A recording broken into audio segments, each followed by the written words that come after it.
Hello, in this video I'm going to show you how to unpack RAR and zip files on your Vivo IQOO 5 Pro. So in order to do this, we'll need to download the RAR app, which we've shown how to do that in our other video. Now let's locate the files that we want to unpack, and mine are located in DCIM and then camera. There's a camera.rar which I'm going to unpack.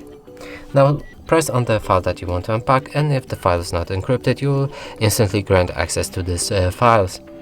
Now select each file that you want to unpack, or if you want to unpack everything, press on this arrow pointing up and you'll be able to change extraction options.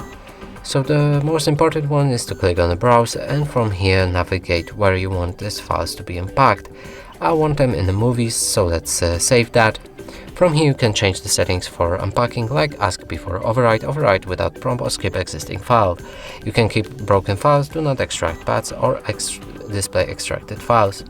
Click OK after all is set, and now the files should be unpacked. We can navigate ourselves to the movies folder and check these 3 pictures.